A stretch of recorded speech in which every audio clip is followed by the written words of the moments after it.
or if I'm teaching in school, then yeah, it's more about turning on that side, being laid back and being personable to where somebody can open up, so I can open up. You know what I mean? Because if I'm being the kind of cat where let's say I'm coming from the bottom, I don't expect you to come, right? That might not make you open up. You see what I mean? So I have to have a laid back feel. So for you to feel laid back and open up, then I don't want to damn what's start to shit. Because energy, like you were saying, has a great effect on everything around you. Right? So if I'm going to motivate, I got to look at how many people in the room, and I got to have more energy than everybody in the room. So that way they can feel energized. And if I'm trying to get people to open up, I got to be laid back and relaxed. So they'll open up. They'll feel relaxed and open up to it. So it depends on what environment calls for. And in this environment, I want you guys to open up to me so I can share with you. So when you're in the studio, if you actually need to get on someone, you'll get on them if there's a need. Or if you need to stress a singer out, you'll stress the singer out. It's not all just nice and flowers. And well, I know what you mean. I don't do that because I'd rather figure out a way to get you. What can seem like stressing someone out or getting someone, like whipping them in the chair, that just means I don't know how to articulate something to them in a way where they can see. If I can say something to you like, look man, there's a glass right here, and I need you to look through that, and on the other side there's a piece of candy. Now you can do that, you can see that. If I can do that in the studio, it doesn't take me to have to be angry or seem angry or seem perturbed, because if I enter that energy into the studio, you can start that energy. And then when you have that energy and I press record, that energy is recorded, and that's not the energy of it. Okay, then I need to get some of that you're talking about. And y'all need to do some videos or something to help with that, because I have a real issue with that where I want that excellence. I want to draw it out of them, but I don't see the work ethic. I'm seeing people and I'm like, okay, you don't have the work ethic. I'm ex-military and we'll do whatever, we work hard, and there's an excellence thing, and I'm not seeing it. And I'm wanting people to achieve, I'm wanting them to elevate it. And the only thing I know is like you want to choke somebody. I get you. So you remember Michael Jackson? Okay. Man in the Mirror. Okay. Right? He said, make a change here. Man, you see in the mirror. If I want people in the room to come with excellence and working with excellence, I make them watch me be excellent. And then they'll want to hang with you. They'll know that working with me, they're trying to be excellent, man. I can't come with no boo-boo food stuff. I got to try to be my best, because he's sitting over there being his best. See, all I got to do is be the example. And then it's going to make them want to do the same thing. Or if they're not calm back, they know the next time, oh man, he hasn't calmed me back, so I better come with my A game. Maybe that's my problem, then I do call him back no matter. I do that, and I call him back no matter what. If you just work with excellence, and you work with an attitude, you work with a way to where you can articulate yourself, and just get people to see. Because if you can get them to see, you don't have to get angry, and you don't have to anger them. It's just a matter of laying it out. You gotta see what there's a power depth, there's a phone, there's a battery charger to pay. Can you see that? And once they see it, they say, cool. You know what I mean? Okay. I will flat out work on that. Next time you see me, and you'll see me again if you're out, because I'm going to be out, but I'm going to come up to you and say, all right, bro, I tried what you said, and these were the results. What am I doing wrong? Flat out. You ever see a bullfighter stand in front of a bull like this? Nah. He moved, yeah. Instead, he let that big hit right on fast. You know what I mean? And that's what you got to do. And I think that's the scary thing. It's like our kid, like martial arts. You know what I mean? You got to move to the side, let energy go there. Because if you stand in tradition, somebody's going to lose. And that's not the goal of the day.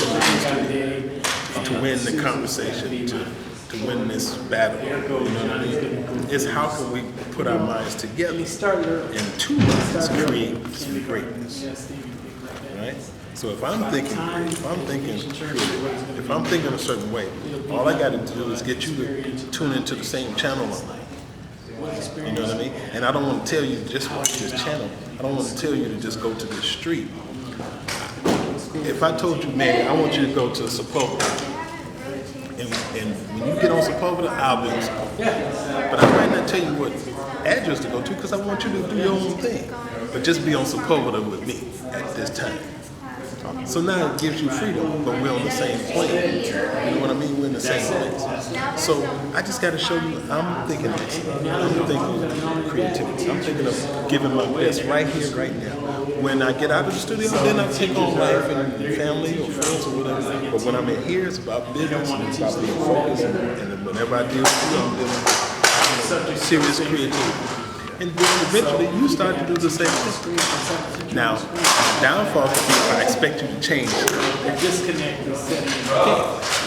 You know what I mean? It's just like two people getting together in a relationship. I can't expect somebody to just turn over to my ways like this. You know what I mean? She can't expect me to turn over to her ways. We got to figure out a way to meet in the middle and be cool about it. And understand I'm going to have my thing, you have our thing, and we can exist in our thing. As long as we understand that. But if I keep pushing, she keep pushing, somebody's gonna lose. And you see that every day when You know, but you know what I mean? It's scary when you look at it. Oh, it's crazy. You know, be the manager. Let the flow go on You by. don't really see why somebody says.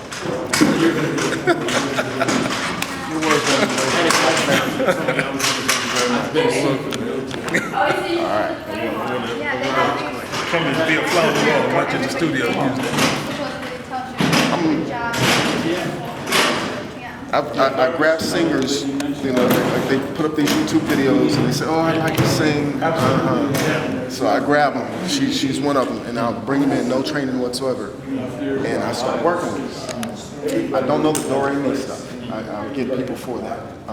What I do is I make them start learning how to record themselves and to where they can get in there and play by themselves and create. And I teach them, okay, listen to a saxophone, how saxophones play.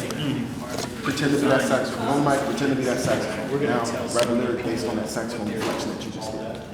And then now do the same thing with flute. Now I want your background vocals to be like violin.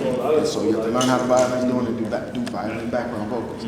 And then this way they start becoming musicians. But you learn how Ella Fitzgerald blew me away. They are on the line where she's going back and forth with the musicians. They'll play something and she'll do it with her voice and then she'll challenge them. And I'm sitting here like, why would you do that? Like what? But she understands when they go to do something, they understand the music. I'm hearing vocals that aren't working with the music. And I go listen to Marvin Gaye and I'm hearing vocals that are doing the music. And I could play his stuff on a it's just music. And so I've been trying to get them to understand that and practice it. So that's where I'm coming from. And then the next thing is emotion. Is the whole getting these emotion in it. If we just stop dealing with them, this is how I deal with them now. I'm not going to record until I'm recording an event. Like, there's an emotion, there's something there worth recording. Like, oh, I feel something right there, now I'll record. That's how I started doing it. Now you see how you just explained yourself to me, how you just articulated how passionate you were when you were explaining it to me. That's the way you would do it in the studio. Not any different than that, exactly like that. It didn't take you getting angry, it didn't take you whipping me in the shade. You just expressed yourself and you got me to see it by saying, you know how a violinist does this, and Marvin Gaye, or take a sax and I want you to emulate the sax. And you just created pictures for me to see. And you did it with enthusiasm, you did it with passion. So that's when they work with me. Either way, that's how you got to do it. Now, if you are unsuccessful in doing it, it's your articulation that's getting lost in translation, not them. I said the man in the middle.